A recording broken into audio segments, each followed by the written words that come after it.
Thank you very much, everyone. I'm really excited to be a part of this group. It's morning here in Boston. We're really happy to connect with such an interesting group. Today, I'll be talking about diet quality for women and how it's measured in low and middle income countries. And I thought I would explain this better by showing one key example of a paper, a research that we've worked on.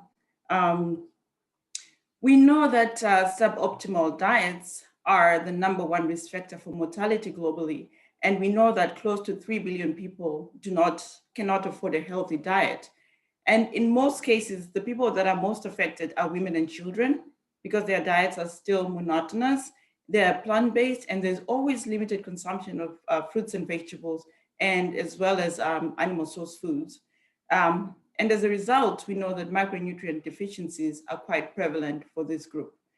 Most programs that focus on the diets of women in particular refer to the dietary diversity score for women as a proxy measure of diet quality. However, my work really tries to look at this more broadly than just dietary diversity and thinks through whether overall diet quality is probably what we should start working on at this point. We know that diet quality has 3 dimensions. One, which is dietary diversity or food diversity, which is approximated by the diet diversity scores. But it also includes other factors, other concepts. The second one of which is moderation, where we're really concerned about the consumption of nutrients or food groups that we know are associated with poor outcomes based on studies that have been conducted elsewhere. We also know that we have to worry about issues of balance, particularly when we talk about the macronutrients, such as balancing carbohydrate, protein, and fat intake to optimize the diet. In our situation, we conducted research to try and understand. Sorry, I'm going to try and minimize. I don't know if I can minimize this and put it out the way. Yeah. We tried to do a study to look at whether maternal diet diversity and diet quality as it relates to women in Tanzania was associated with birth outcomes. And this paper was recently published in the American Journal of Clinical Nutrition. And I'll walk you through the findings of this paper. The study population that we looked at for this trial was the perinatal study, which was done in Dar es Salaam, Tanzania.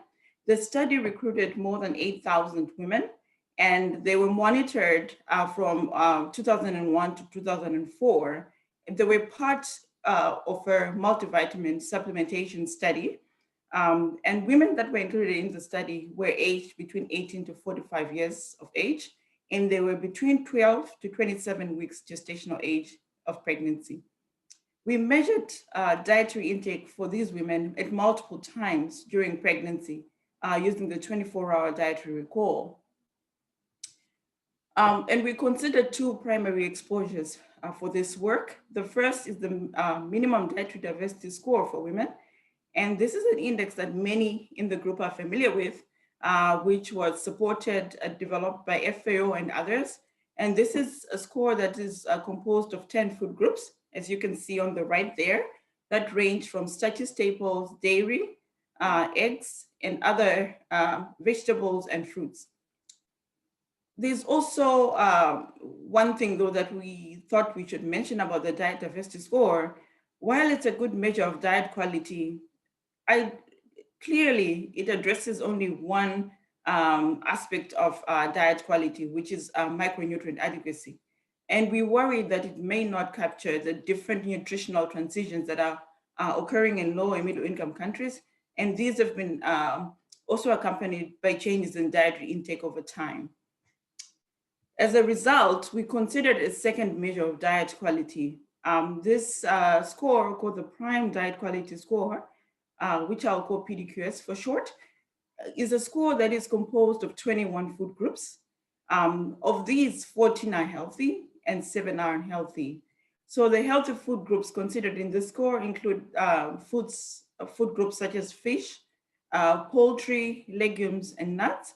And the unhealthy ones include things such as refined grains, processed meats, red meats. And the way the PDQS is scored, if you can see on my right there, if someone eats a healthy food group and has a serving or less per week of a healthy food group, they get no points.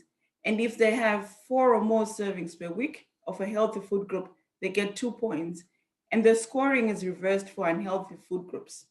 So the PDQS is just a sum total of the scores across all the different things that someone consumes for the 21 food groups. As I alluded to before, this score has been found to predict cardiovascular disease, as well as gestational diabetes and hypertension in pregnancy. And this has been in studies conducted in the US. So just to give you a preview of our findings from the study, on average, we found that in Dar es Salaam, diet diversity for women was low. The median diet diversity score for women was 3, and the median prime diet quality score for women was 19 out of a maximum score of 42, so also quite low. And as we expect, most people were consuming grains, roots, and tubers.